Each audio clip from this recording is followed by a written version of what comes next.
Capricorn, kamusta? Welcome back to Pinay Angel Tarot. This is your November kapalaran para sa mga Capricorn, general love reading. Actually, ang titignan natin is yung energy ng person mo at na-ready ko na yung mga cards niya dito. So, kamusta kayo guys? Comment present para alam kung nanonood kayo. So, tingnan natin yung intention ng person mo o yung taong nasa isip mo. Ang overall energy dito is High Priestess. So, nalilito ka sa kanya kasi pabago-bago ng isip ng person mo. Tahimik siya masyado, misteryoso. Parang na-feel mo naman sa kanya na anytime ready siya para sa'yo. Pero bakit sobrang tagal na? They're taking a lot of time.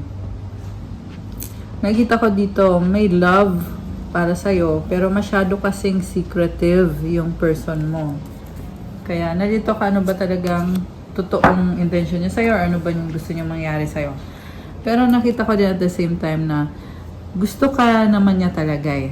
Okay? Pero tingnan natin guys ha. Ang focus niya ngayon, ang focus pala ng person mo is Two of Cups, commitment, reconciliation. So gusto niya magkaayos kayo. Kasi gusto ka niya, mahal ka niya, soulmate ka niya, or at least yun yung tingin niya na nakatadhana kayong dalawa. What crosses this person is strength, struggle. Meron possible dito guys na may other person, yung person mo kaya siya masikreto. Kasi may ibang ka-deal. Kaya din, nagdadalang isip at nakita mo dito yung mukha niya magkakaiba, two-faced. So, minsan papakita niya sa'yo, okay siya, okay kayo. Minsan naman, parang iba yung ugali niya, kaya nalilito ka. Meron siyang infinity symbol. Ang nakita ko dito, kahit na may mga problem siya, gusto niya magtagal kayong dalawa. Ayaw niya pakawalan itong connection na to. What lies below is Six of Swords. Alam mo, gusto lang naman niya na magkaayos kayo. Mukhang aminado siya dito na siya yung naging dahilan kung ba't kayo nagka-problema. Dalawa. 222 angel numbers. What lies above is Queen of Pentacles. Yung nga lang selfish siya. At dama mo yun eh, na puro sarili na lang niya, inaatupag niya. Actually, hindi lang naman sa sarili niya, but busy din siya sa finances niya. At breadwinner yung lumabas dito. Kaya meron talaga tong sinusuportahan guys. Possible na may naunang pamilya or may other person na involved at hindi siya makaalis doon. Kasi this is someone na very practical, parang siya yung inaasahan sa kanila. What lies behind is Four of Wands. Commitment, happiness, stability. Okay naman kayo eh. Nag-enjoy kayo sa past ninyo. Naging masaya talaga yung relationship na nakikita ko dito. Siya yung nagdala sa'yo ng commitment na kakaiba. Naging masaya ka sa kanya. What lies before is the Two of Pentacles. So yun na nga yung problem kasi is pabago-bago siya. Kunyari, okay kayo ngayon. 333 angel numbers. Ayan, daming angel numbers ha. Kunyari, okay kayo ngayon, tapos mamaya, wala na naman. So, yun pala, meron tong ibang pinagkakabisihan. So, yung supportive energy niya is Six of Wands. Hindi ka siniseryoso nito. Sorry to say, yan yung nakita ko dito eh. Sabihin na natin, oo, gusto ka niya. Totoo naman gusto ka nitong taong to. Pero, kasi feeling niya, yung mga problem nyo, temporary problem lang, pwede naman ayusin, masyadong kampante. Medyo feel ko din dito, medyo mayabang tong taong kadil mo. So, ayan, pasensya na kayo sa mga sinasabi ko. Yan lang yung nasagap ko dito, kaya kailangan ko kasing sabihin. So, hindi ka niya siniseryoso. Ikaw naman, Page of Pentacles, ayaw mo na din seryosohin, syempre. Parang, andyan ka naman para makipag-usap sa kanya kung gusto niya, pero kung ano yung papakita niya sa'yo, hindi ka na yung nahuhulog agad or hindi ka naniniwala agad sa mga pinapakita niya. Baka kasi nila-love bomb ka nitong taong to. Mutual energy is the Empress. Sa totoo lang, merong love naman talaga at attraction sa inyong dalawa. Kaya nag-hold on pa rin kayo pareho. kahit na itong person na to, sa nakita ko ay hindi siya makapagbigay ng 100% sa'yo, siguro sa simula lang, nasa past kasi na naging masaya kayo. Pero yung sa current nyo, hindi na kagaya ng dati. Or, pinapa-feel niya sa'yo na kagaya pa rin ng dati yung connection nyo ngayon. Pero syempre, ikaw mismo, alam mo na hindi. Alam mo na may nag-iba. In fairness naman sa person na to, very peaceful naman yung nakita kong card sa bottom, ito sa ilalim at lies below. Ibig sabihin nito ay, alam niya na may misunderstanding kayo, hindi na para pag-awayan ninyo. Gusto niya na unawain ang isa't isa, mahalin ang isa't isa. Gusto niya ng peace, okay? Sa near future, 10 of Wands, burden. Oh my gosh. Parang hindi niya maibibigay sa'yo yung pinapangako niya kasi burden siya. Oh my goodness. Dami niyang gustong gawin eh. Kaso lang, masyadong mabigat na yung burden niya. Kaya hindi siya makaakit dun sa tuktok ng bundok. Okay, so mag-clarify tayo guys. By the way, yung mga signs ng person mo, malakas dito ang water signs, Cancer, Pisces, Scorpio. Actually, lahat ng sign andito. Pero, ay, wait lang, may nalaglag. Malakas yung Libra, Taurus, Cancer, Scorpio, not Scorpio, Leo, Pisces, Fire sign, Aries, Sagittarius, Earth sign, Capricorn, Taurus, Virgo, Air sign. Konti lang yung air sign. Konting water din. So, ito yung nalaglag. The Moon and the Ace of Wands. Masikreto masyado to. Pero gusto ka niya, ayaw niyang aminin na gusto ka niya, attracted siya sa'yo. Bakit ayaw niyang aminin? This person is playing games. Gusto niyang manipulahin yung connection, kaya hindi siya nagsasabi ng totoong nararamdaman niya. Parang gusto na lang niya na ipakita sa'yo na, uy, andito na ako, mahal naman kita. Parang ganun. Pero ayaw niya mag-take accountability sa relationship niyo. King of Wands. Okay, someone na very fiery, passionate, fire sign, Leo energy, or Aries or Sagittarius. Sa totoo lang, binibigay niya lagi sa'yo yung best niya. Gusto niya na ma-attract ka sa kanya, magustuhan mo siya. Baka businessman tong kadil mo or someone na very creative, very passionate. Marami ding humahanga sa kanya. Parang pinapa-feel niya sa'yo na maswerte ka at ikaw yung nagustuhan niya. Ganon yung vibe nitong person mo. Yung nga lang guys, kaduda-duda eh. Kasi hindi ka niya masyadong... lumabas naman dito, mahal ka niya. Kaso lang the way na kumonek siya sa'yo, yun yung kaduda-duda. So, kaya ka nga din naghahanap ng kasagutan. Ito pa, Six of Pentacles, hindi siya nagbibigay ng buong pagmamahal niya sa'yo. Pa-konti-konti lang. So, doon ka din naiinis na parang, ano ba talagang gusto ng taong to? Diba? So, ang tanong, magtatagal ba to? Magtatagal ba tong connection nyo na ganito? Magtatagal kaya ito? May sumisilip na card. Oh my gosh, 5 of Cups. So, alam mo guys, hindi ka niya kayang pakawalan. Capricorn. Kaya yan pabalik-balik sa'yo. So, teka ha, tingnan natin kung magtatagal ba kayo. Yun yung tinatanong ko eh. Ayaw ka niyang pakawalan. Naluloka ako, the Star. So, kung magtatagal ba kayo, hoping siya, gusto niya na magtagal kayo. 909 angel numbers. Ayan, may angel numbers kayo guys. Pangarap ka niya eh, for the long term, the Wheel. Oh my gosh.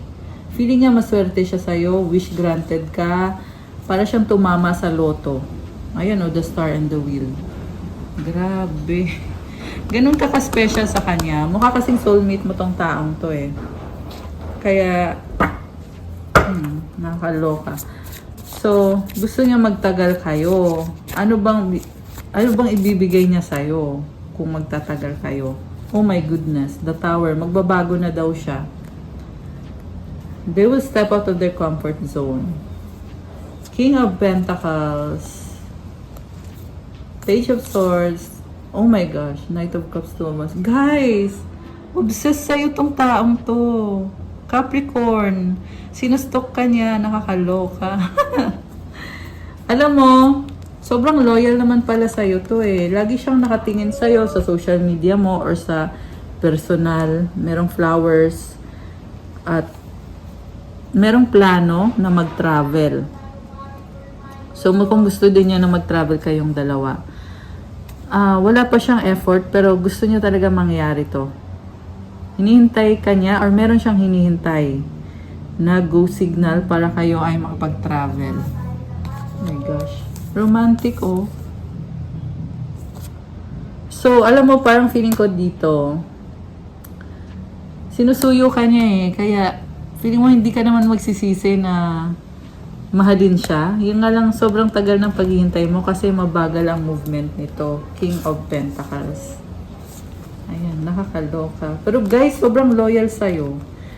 Maingat din siya, oh, Page of Swords. Kaya siya nagsustok sa'yo. Gusto niya malaman yung mga sikreto mo.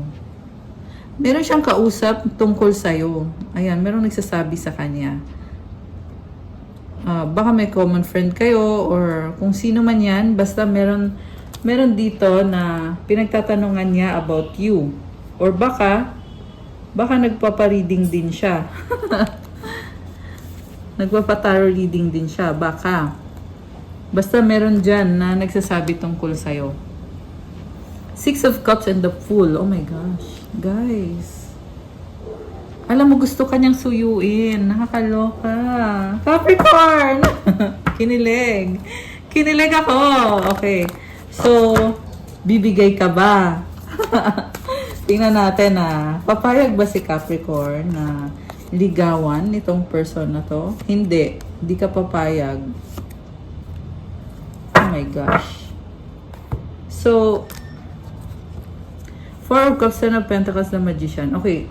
Sa unang card na to, nakita ko na hindi ka papayag, pero andyan ka pa rin, nakasupport ka pa rin sa kanya at minamanifest mo na sana ayusin na niya yung sarili niya para maging okay na kayong dalawa kasi gusto mo ng stability at long-term connection. So, siguro, ikaw mismo nalilito ka sa sarili mo eh. Gusto mo ba siya o hindi? Kasi sa nakita ko dito, meron na siya yung na-offer sa'yo, ayaw mo pumayag, pero andyan ka pa rin, support ka pa rin.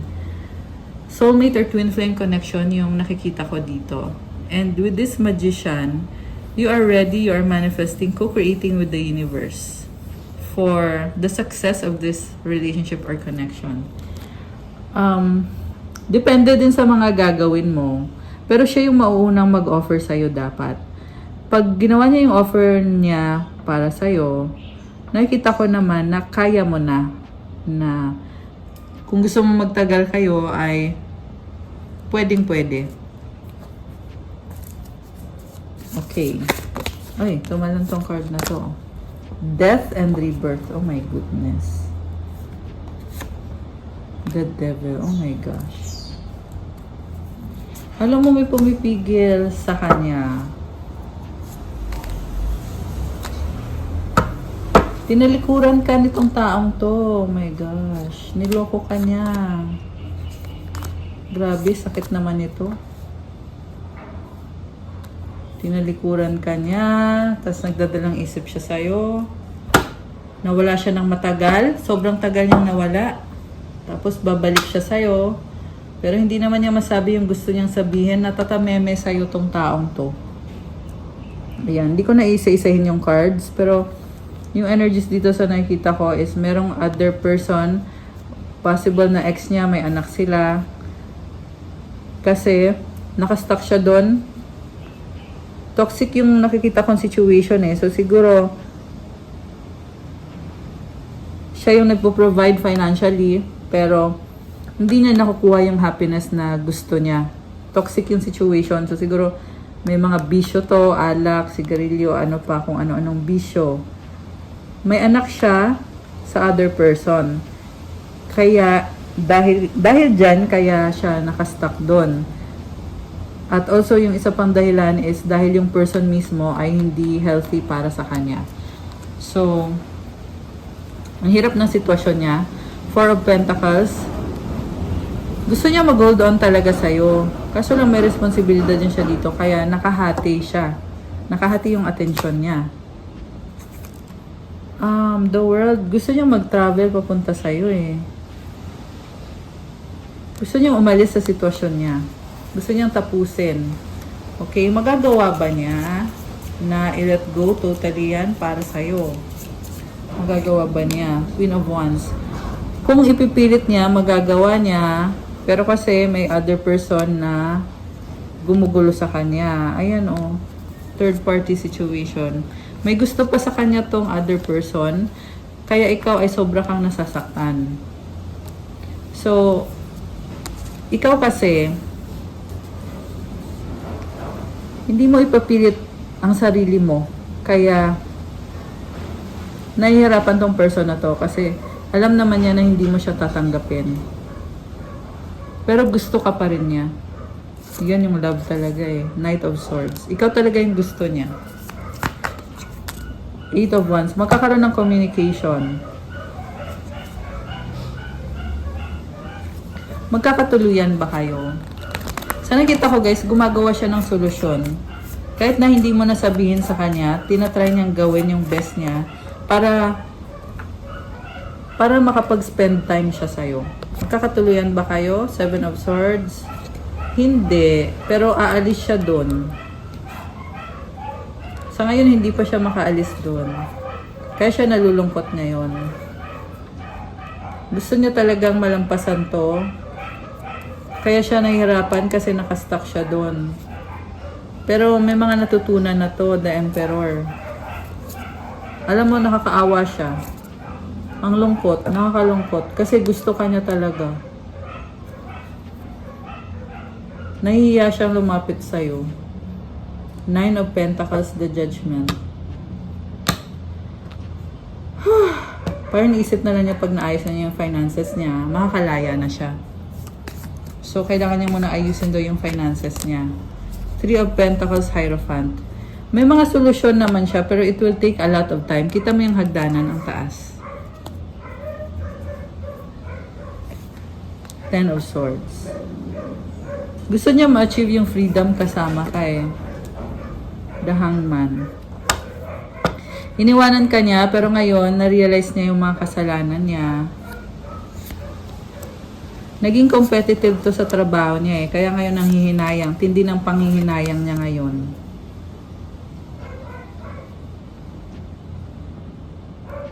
Nihintay ka pa rin niya. Gusto niya na gumanda pa yung relasyon niyo. May bagong simula at happiness. Kasi kahit na maraming nangyari sa buhay niya, sa'yo lang siya talagang naging masaya. Ten of Cups, ikaw yung the one para sa kanya. Pero may misunderstanding pa kayo dito na sobra siyang nasasaktan. Pero ipipilit pa rin niya. Kasi ikaw yung happiness niya. At ikaw naman, mukhang nag-heal ka ngayon. Kontento ka sa buhay mo, hindi mo siya kailangan. Mahal mo siya, oo, pero hindi mo pipilit yung sarili mo sa kanya. Alam mo naman na andyan lang siya. Nakafocus ka sa sarili mo at kailangan mo ding maging selfish sa ngayon kasi pera talaga yung focus mo, career. Marami kang options at may makikilala ka ibang person. Meron kang makikilalang ibang person. Ang dami mong options eh. You are also very attractive. Meron ka pang ibang maa-attract. Pero alam ko na itong taong to ang mahal mo. Okay? So, ano bang mga feelings ng person na to sa'yo? Synchronicity, enlightenment, deep. Divine soul matches have amazing moments of synchrony. With enlightenment, there is no separation. We realize that we are one with the divine. Look deeply and discover your soul purpose in a relationship. So, sa'yo lang siya nakakaramdam na malalim na connection. Nare-realize niya yan ngayon. Dati hindi niya yan na-realize na may something deeper sa connection yung dalawa. Higit yan sa sex lang. But this is something na very special para sa taong to. Ano pa yung ibang emosyon niya para sa'yo? Right path, nurture, true love. Oh my gosh. Love is beautiful journey and you're on the right path. Nurture your relationships like blooming flowers, they'll flourish. A deep and enduring connection going beyond superficial attraction. Grabe. So gusto niyang alagaan tong connection na to. Nahanap na niya yung tamang path or tamang direksyon para sa kanya. At alam niya na true love ito. Ano pa, ano pa ang money energies naman? Money energies. Okay, sa person mo. Okay, and sa'yo.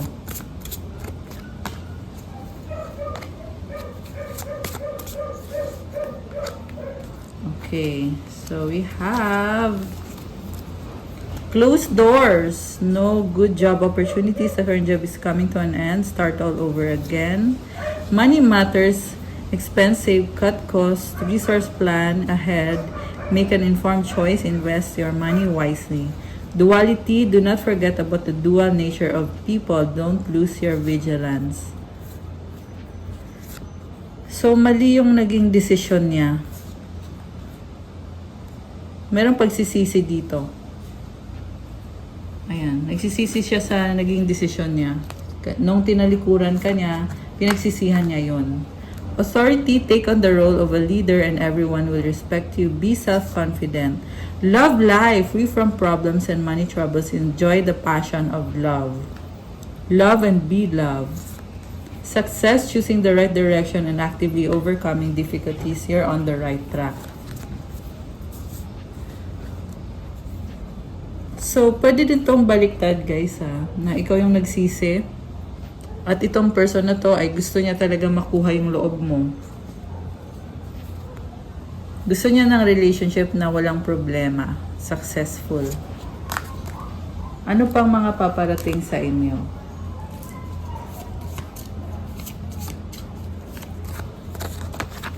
No, it's not the right time. Hindi pa right time ngayon. Communicate, compromise, forgive, work it out. Ayan, kailangan pag-usapan nyo.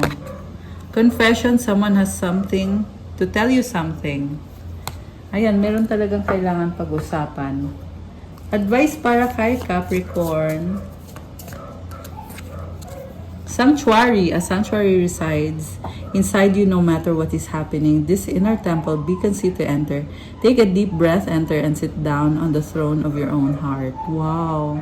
Alam mo, kahit anong mangyari, you are safe inside of you. Magdasal ka at i-relax mo yung sarili mo. Deserve mo maging masaya at magkaroon ng peace sa buhay mo, Capricorn. Nakita ko nagiging emotional kayo lately. Ayan, may mga luha-luha. Pero wag daw mag-alala. Kalma lang kahit ano ang mangyari. You have a sanctuary inside you. Ayan. Okay guys, that's what I have for you, Capricorn, for your November Kapalaran. Thank you for watching. Please like the video, comment kung nagustuhan nyo ba or kung nag-resonate ba. Subscribe and hit the notification bell. Kung nag-resonate kayo at kailangan nyo ng more information, you can book a private reading. Message lang kayo sa Viber or sa WhatsApp. Nasa description box po yung contact details. Thank you, Capricorn. Have a good day. God bless you. Stay safe. See you again soon. Love you guys. Bye!